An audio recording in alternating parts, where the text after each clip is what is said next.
Corona virus जो है अब वो फिर से भारत में अपने पैर पसारने लगा है। पिछले 24 घंटों की बात करें तो लगभग 90,000 केसेस दर्ज किए गए हैं।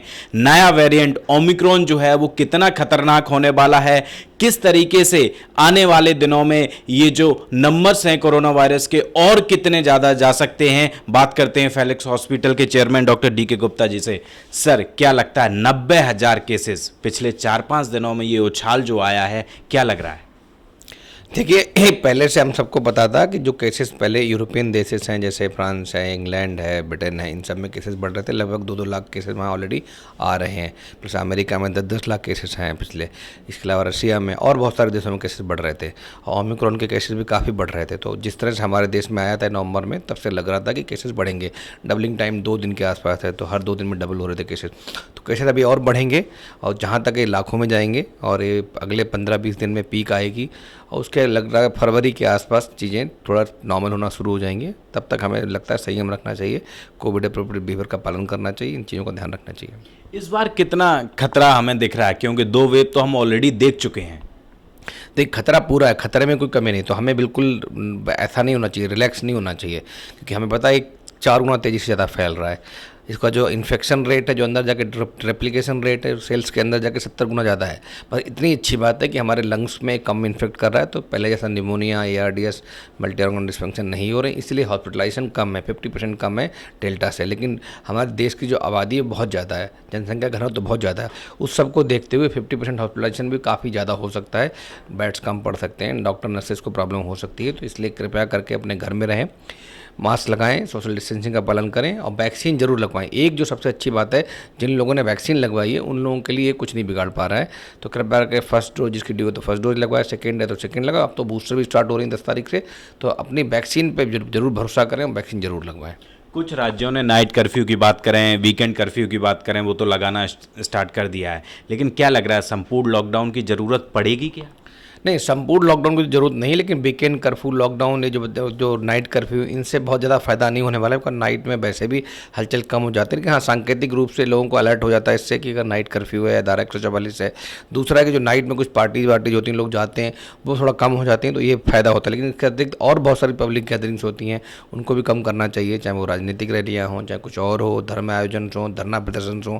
इन सबको मुझे लगता है अगले 2-3 महीने के लिए बंद कर देना चाहिए। अगर हम देखें तो रेस्ट्रिक्शन की बात करें, जहां रेस्ट्रिक्शन नहीं है वहां अभी भी बाजारों में भयंकर भीड़ देखने को मिल रही है। अभी भी लोग सीरियस नहीं। ऐसे लोगों से आप क्या कहना चाहेंगे? देखिए, लोगों को मुझे लगता है वो दिन याद करने चाहिए जो अप्रैल मई में थे, जिस समय हालत ख़राब थी, ऑक्सीजन नहीं मिल रही थी, सिलेंडर नहीं मिल रहे थे, बेड्स नहीं मिल रहे थे, ICU बेड्स नहीं मिल रहे थे, वेंटिलेटर नहीं मिल रहे थे, एम्बुलेंस भी नहीं मिल रही थी। तो मुझे लगता है कि हमें अपने पास्ट को देख के सीखना चाहिए, उससे लर्निंग लेनी चाहिए कि ऐसे चीज़ें दोबारा उनकी पुनरावृत्ति ना हो।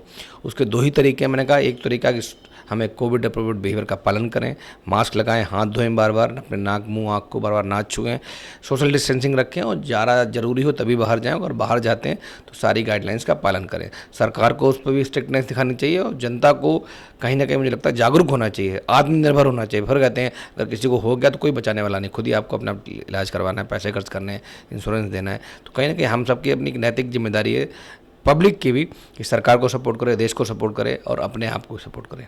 सर, ओमिक्रॉन कितना खतरनाक है और क्या लक्षण पाए जा रहे हैं, लोग कैसे सतर्क रहें? देखिए, लक्षण जो हम कह रहे थे ना पहले कि बहुत हल्के लक्षण हैं, लेकिन लक्षण इसमें गंभीर भी हैं। लोगों को तेज बुखार आ रहा है, ठंड लग के बुखार आ रहा है, गले में दर्द हो रहा है, खराश हो रही है गले में, खांसी हो रही है, ड्राई कफ, बलगम वाला कफ हो रहा है, बॉडी एक हो रहा है, जॉइंट्स पेन हो रहे हैं, थकावट हो रही है। तो ये सारे सिम्टम्स इस समय ओमिक्रॉन के ही हैं। अगर आपको कोई भी ऐसे लक्षण आते हैं, इनमें 1 या 2 कोई भी लक्षण है, तो इसका मतलब आपको ओमिक्रॉन होने की 99.9% संभावना है, जब तक कि आपकी रिपोर्ट नेगेटिव ना आ जाए। तो अगर ऐसे कोई सिम्टम्स आते हैं, इनको हम ILI बोलते हैं, इन्फ्लुएंजा लाइक इलनेस। तो ऐसे सिम्टम्स आते हैं तो तुरंत अपने को क्वारंटाइन करें, अपना टेस्ट कराएं और टेस्ट की रिपोर्ट अगर पॉजिटिव आती है तो आइसोलेट करें, अपना इलाज कराएं। सर, 15 से 18 साल के बच्चों के लिए तो वैक्सीनेशन आ गया है। 15 से जो नीचे हैं उनके लिए आप क्या सुझाव देना चाहेंगे? बिल्कुल सरकार उसमें मुझे लगता है प्रयत्न कर रही है, प्रयास कर रही है, और जल्दी ही हमारे पास 15 से कम वाले जो 12 से 15 का एज ग्रुप है उनके लिए वैक्सीनेशन आ जाएगा, और फिर 12 के बाद जो 3 से 12 तक का है उसका भी फेजेज में वैक्सीन आ जाएगी, उपलब्ध हो जाएगी। फिलहाल उनके लिए क्या सुझाव है? उनके लिए सुझाव यही है कि बच्चे बाहर ना जाएं, बच्चों के लिए भी खतरनाक है, बच्चों के लिए अच्छा वायरस नहीं है, कि हमने देखा था कि डेल्टा में भी बहुत सारे बच्चे कोविड से ठीक होने के बाद बीमार पड़ गए तो उनको दिक्कतें आई थी, और बहुत सारा जो डेंगू सीरियस हुआ, बहुत सारी प्रॉब्लम दूसरी प्रॉब्लम में हो सकता है कहीं ना कहीं कोविड से भी लिंक हो सकती हैं। और हमने देखा कि specifically post Covid multi system inflammatory syndrome बच्चों में डेवलप हुए, आईसीयू में भर्ती करना पड़ा। तो इसलिए कृपया करके बच्चों को बाहर ना ले जाएं, फील्ड में अभी ना ले जाएं, अगर जाना पड़ता है तो मास्क लगाएं, सोशल डिस्टेंसिंग, उनको भी ट्रेनिंग देंगे कोविड अप्रूव्ड बिहेवियर क्या होता है, कैसे प्लान करना होता है। तो अगर इन सब चीज़ों का ध्यान रखेंगे तो मुझे लगता है 1-2 महीने में चीज़ें काफ़ी हद तक सामान्य हो जाएंगी। बात करने के लिए बहुत बहुत शुक्रिया। कैमरा पर्सन चंदन के साथ नोएडा से हृदय यादव, न्यूज़ पॉइंट।